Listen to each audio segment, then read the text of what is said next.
They want us, come on, Salvador said, and they both began to run.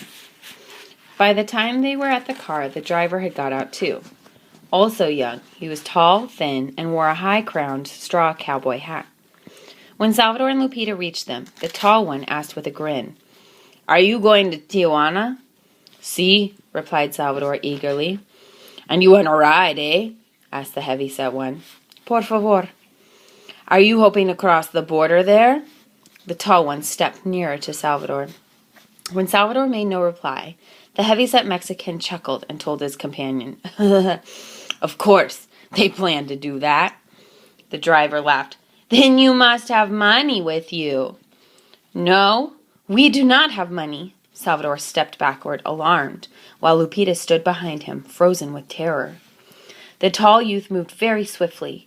He hit Salvador in the face with his fist, caught him before he could fall, spun him around, and pinioned his arms behind his back. "Salvador!" Lupita shrieked. "Ramon, look to the little one's pockets. I'll tend to this one," ordered the tall fellow. Ramon, who stank of liquor, grabbed hold of Lupita's throat and held her tightly, but not so tightly that she couldn't breathe. Terrified that the baseball cap might fall off and reveal her braids, Lupita didn't resist as he reached down with his other hand and pulled out the pocket linings of the jacket she wore. "Nothing here," he called to his companion.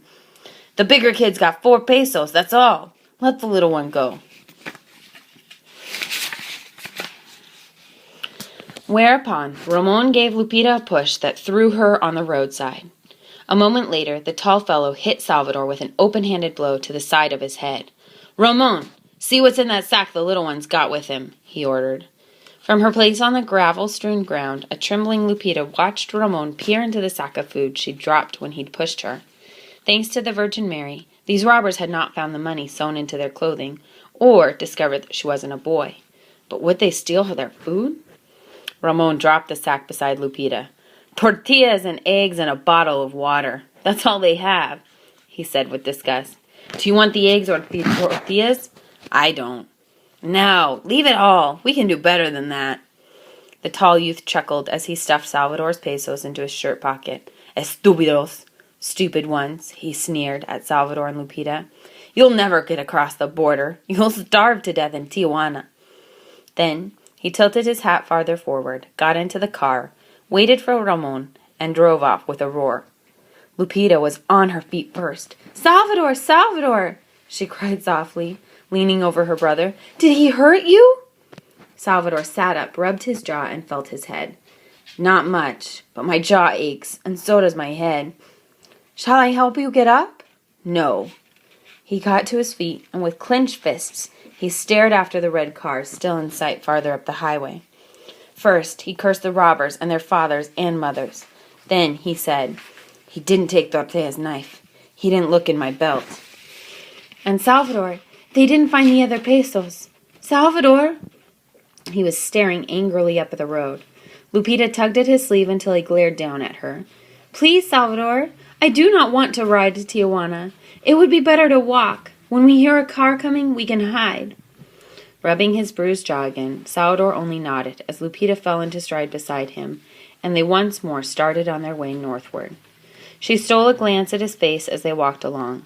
It was sullen with helpless fury at all the bad luck they had befallen them lately. But at least Salvador still had his knife, something that meant as much to him as Papa's silver cross did to her. Though Lupita could never tell him she wouldn't have been sorry if it had been stolen too.